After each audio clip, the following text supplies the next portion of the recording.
നാളെ ഫെബ്രുവരി 14 കുംഭമാസത്തിലെ ആദ്യത്തെ വെള്ളിയാഴ്ചയാണ്. മലയാള മാസത്തിലെ ആദ്യത്തെ വെള്ളിയാഴ്ചയാണ് നമ്മൾ മുപ്പട്ട് വെള്ളി എന്ന് വിളിക്കുന്നത്. വളരെ ഐശ്വര്യദായകമായ ഒരു ദിവസമാണിത്. മുപ്പട്ട് വെള്ളിയാഴ്ച വ്രതം എടുക്കുകയാണെങ്കിൽ നമ്മൾ വിചാരിക്കുന്നതിനപ്പുറം ഐശ്വര്യമാണ് ലക്ഷ്മി ദേവിയുടെ നമ്മൾക്ക് ലഭിക്കാൻ പോകുന്നത്. അതുകൊണ്ട് തന്നെ മുപ്പട്ട് വെള്ളിയാഴ്ച വ്രതമെടുക്കാൻ ആരും തടസ്സം കാണിക്കരുത്, മുടക്കം കാണിക്കരുത്.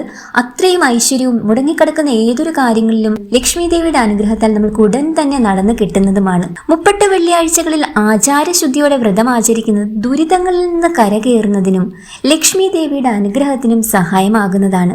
ഏതൊരു വ്യക്തിയുടെയും സ്വൈര്യ ജീവിതത്തിന് അനിവാര്യമായ ഒരു കാര്യമാണ് ധനം എന്ന് പറയുന്നത്.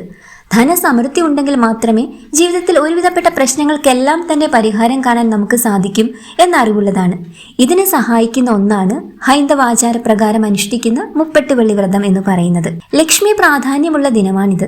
ഇന്നേ ദിനം ലക്ഷ്മി ദേവിയെയും ഗണപതിയെയും പ്രീതിപ്പെടുത്തിയാൽ ജീവിതത്തിൽ ധനപരമായും സാമ്പത്തികപരമായും ഉയർച്ചയുണ്ടാകുമെന്ന കാര്യത്തിൽ യാതൊരു സംശയവുമില്ല. ഓരോ മലയാള മാസത്തിലും ആദ്യം വരുന്ന ആഴ്ചാ ദിനങ്ങളെ മുപ്പട്ട് ഞായർ, മുപ്പട്ട് തിങ്കൾ, മുപ്പട്ട് ചൊവ്വ, മുപ്പട്ട് ബുധൻ, മുപ്പട്ട് വ്യാഴം, മുപ്പട്ട് വെള്ളി, മുപ്പട്ട് ശനി എന്ന് നമ്മൾ വിളിക്കുന്നു.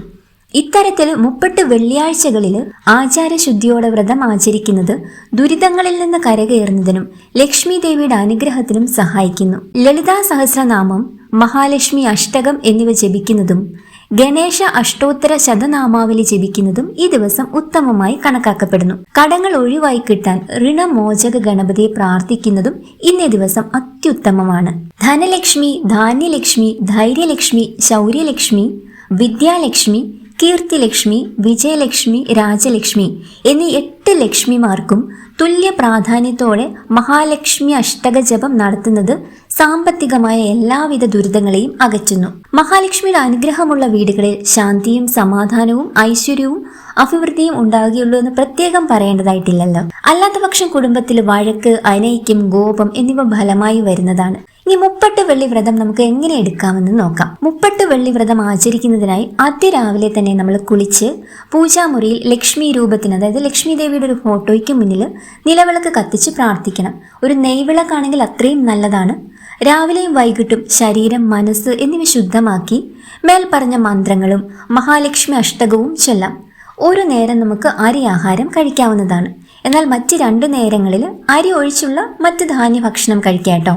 ഇന്നേ ദിവസം അഗതികൾക്ക് ധാന്യം, ആഹാരം എന്നിവ ദാനം ചെയ്യുന്നത് ഉത്തമമാണ്. തുളസിയിലിട്ട വെള്ളം കുടിക്കുന്നതും പക്ഷിമൃഗാദികൾക്ക് അന്നം നൽകുന്നതും ഈശ്വര സേവ നടത്തുന്നതും ഇന്നേ ദിവസം ഗുണകരമായി കണക്കാക്കപ്പെടുന്നു. തുടർച്ചയായി 12 മുപ്പട്ട് വെള്ളി വ്രതങ്ങൾ അനുഷ്ഠിക്കുന്നത് ആ ജീവനാന്ത സാമ്പത്തിക ഉയർച്ചയ്ക്ക് വളരെ നല്ലതാണ്. ഇത് പ്രത്യേകം ശ്രദ്ധിക്കേണ്ടതായ കാര്യമാണ്. അതായത് ഈ വെള്ളിയാഴ്ച നമ്മൾ വ്രതം ആരംഭിച്ചാൽ തുടർച്ചയായി 12 മുപ്പട്ട് വെള്ളികളെ, അതായത് തുടർച്ചയായി വരുന്ന 12 മാസത്തിലെ ആദ്യ വെള്ളിയാഴ്ച നമ്മൾ ഈ വ്രതം അനുഷ്ഠിക്കുകയാണെങ്കിൽ നമ്മളിപ്പം ബാധിച്ചിരിക്കുന്ന സകലവിധ സാമ്പത്തിക പ്രശ്നങ്ങൾക്കും പൂർണ്ണമായ ഒരു പരിഹാരം ലക്ഷ്മി ദേവി തരുമെന്ന കാര്യത്തിൽ യാതൊരു സംശയവുമില്ല.